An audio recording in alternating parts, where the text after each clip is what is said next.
ഓം ശ്രീ സായിരാം. ഭഗവാന്റെ തൃപ്പാദങ്ങളിൽ സാഷ്ടാംഗം നമസ്കരിച്ചുകൊണ്ട് എല്ലാവർക്കും സ്വാഗതം. ഭജഗോവിന്ദം അഥവാ മോഹമുദ്ഗരം, ഭാഗം 14, ശ്ലോകം 20, 21. ഭഗവദ്ഗീതാ കിഞ്ചിദധീതാ ഗംഗാജലലവകണികാ പീതാ സഹൃദ പിയേന മുരാരി സമർച്ചാ ക്രിയതേ തസ്യ യമേന ന ചർച്ചാ. ഭജ ഗോവിന്ദം ഭജ ഗോവിന്ദം ഗോവിന്ദം ഭജ മൂഢമതേ.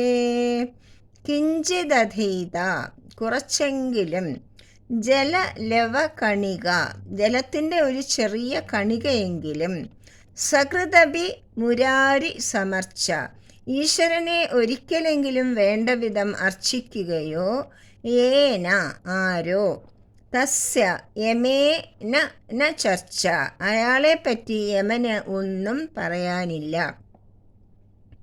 ഭഗവത്ഗീത ഒരു തവണയെങ്കിലും പഠിക്കുകയോ, ഗംഗാജലത്തിൻ്റെ ഒരു ചെറിയ കണികയെങ്കിലും കുടിക്കുകയോ, ഒരിക്കലെങ്കിലും ഈശ്വരനെ വേണ്ട വിധം പൂജിക്കുകയോ അർച്ചിക്കുകയോ ചെയ്യുന്നത് ആരോ, അയാളെക്കുറിച്ച് യമന് ഒന്നും പറയാനില്ല.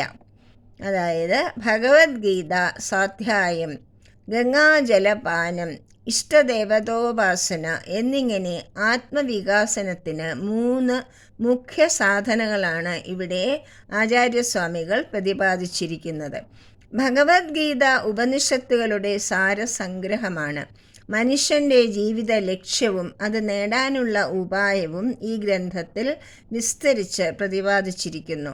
പവിത്ര നദിയായ ആകാശഗംഗയെ മഹാദേവൻ തൻ്റെ ജടയിൽ സ്വീകരിച്ച് ഭൂമിയിലേക്ക് ഒഴുക്കി. ഗംഗാതീർത്ഥം അല്പമെങ്കിലും കുടിക്കാൻ കഴിയുന്നത് മഹാപുണ്യമാണ്. ഇവിടെ ആത്മജ്ഞാനത്തിൻ്റെ പ്രതീകമാണ് ഗംഗാജലം. ഗുരുപരമ്പരയാ പ്രവഹിച്ചുകൊണ്ടിരിക്കുന്ന ബ്രഹ്മനദിയുടെ, ബ്രഹ്മവിദ്യയുടെ മഹിമ അല്പമെങ്കിലും നേരിട്ട് അനുഭവിച്ച് അറിയുന്നതിനെക്കുറിച്ചാണ് ഇവിടെ സൂചിപ്പിച്ചിരിക്കുന്നത്. മുരൻ എന്ന അസുരൻ അഹങ്കാരത്തിൻ്റെ പ്രതീകമാണ്. ഭക്തിപൂർവമായ ഈശ്വരാരാധനയും പ്രാർത്ഥനയുമാണ് അഹങ്കാരം ശമിപ്പിക്കുവാനുള്ള ഉപായം. മമാകാരവും മമത്വവും, അതായത് ഞാൻ എൻ്റേത് എന്ന ഭാവം ഇല്ലായ്മ ചെയ്താൽ മാത്രമേ സത്യദർശനം ലഭിക്കുകയുള്ളൂ.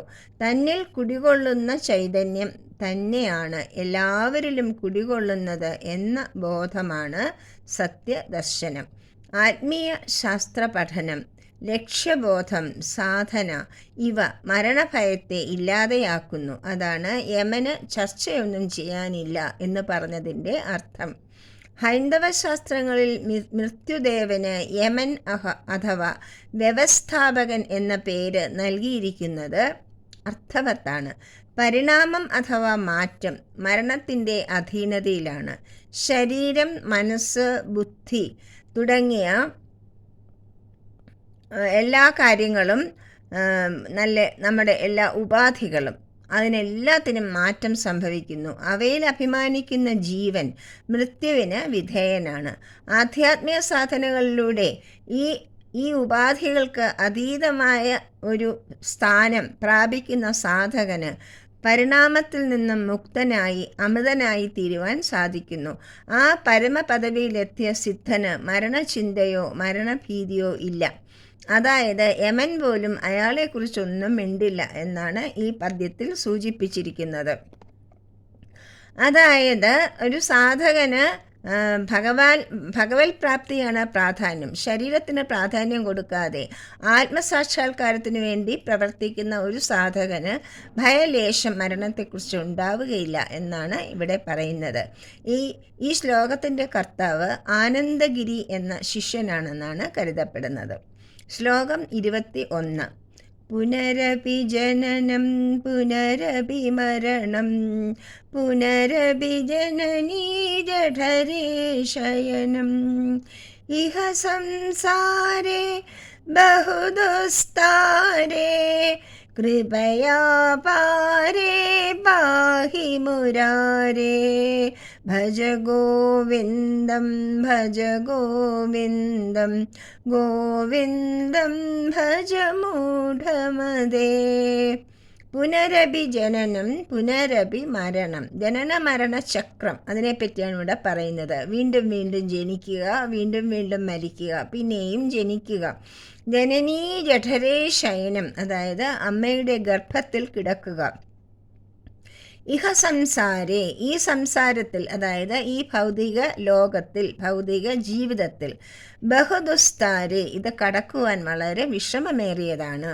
കൃപയാ അപാരേ പാഹിം, അപാരമായ കൃപയോടെ ഭഗവാനെ എന്നെ രക്ഷിക്കണേ.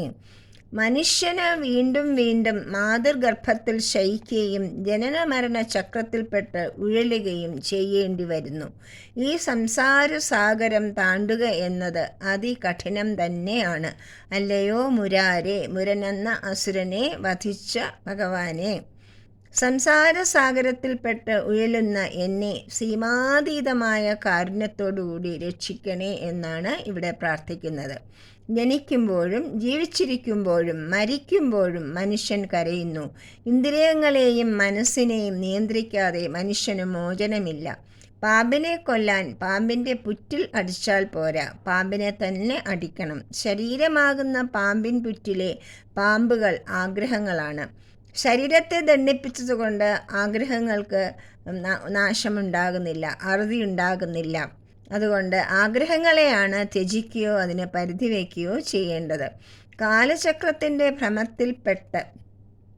ഭ്രമണത്തിൽപ്പെട്ട ജീവൻ ജനിച്ചും മരിച്ചും സംസാര സാഗരത്തിൽപ്പെട്ട് വലയുന്നു. അടങ്ങാനാവാത്ത ആഗ്രഹങ്ങളാണ് വാസനകളായി തീരുന്നത്. ഈ വാസനകളാണ് ജനന മരണ ചക്രത്തിന് ഹേതുവായി ഭവിക്കുന്നത്. സമഷ്ടി വാസനയുടെ വികസനമാണ് ജഗത്ത്. അതിലേക്ക് സ്വന്തം വാസനകളുമായി ഓരോ ജീവനും, അതായത് വ്യഷ്ടിയും കടന്നു വരുന്നു. സമഷ്ടി എന്നാൽ ഭഗവാൻ, വ്യഷ്ടി എന്നാൽ വ്യക്തി. വ്യഷ്ടിവാസനയും സമഷ്ടിവാസനയും തമ്മിലുള്ള കെട്ടിമറിച്ചിലാണ് ഈ സംസാരം.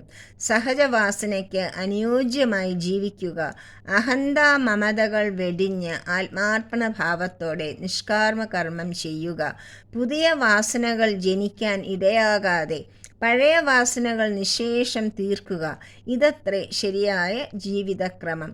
ഈ ജീവിതക്രമത്തിൻ്റെ ഫലമായി സഹജവാസനകൾ ക്ഷയിക്കുമ്പോൾ ചിത്തവൃത്തികൾ അടങ്ങുകയും അങ്ങനെ സൂക്ഷ്മ ശരീരം, അതായത് മനോബുദ്ധി അഹങ്കാരങ്ങൾ നശിക്കുകയും ചെയ്യും.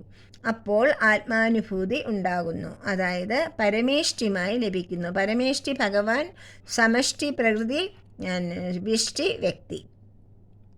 കടക്കാൻ കഠിനമായ ഈ സംസാര സാഗരത്തിൽപ്പെട്ട് ഉഴലുന്ന ജീവാത്മാവിനെ രക്ഷിക്കുവാൻ മുരാന്തകനും പരമാത്മനുമായ ഭഗവാന്റെ അപാര കാരുണ്യത്തിന് മാത്രമേ കഴിയൂ. അതിനാൽ ഭഗവാനെ ശരണം പ്രാപിക്കണമെന്നാണ് ഈ ശ്ലോകത്തിൽ ഉപദേശിക്കുന്നത്. ഭജ ഗോവിന്ദം ഭജ ഗോവിന്ദം ഗോവിന്ദം ഭജ മൂഢമതേ. സംപ്രാപ്തേ സന്നിഹിതേ കാലേ നഹി രക്ഷതിടുകുൻ കരണേ. ഭജ ഗോവിന്ദം ഭജ ഗോവിന്ദം ഗോവിന്ദം ഭജ മൂഢമതേ. സായിരാം. ഹരി ഓം.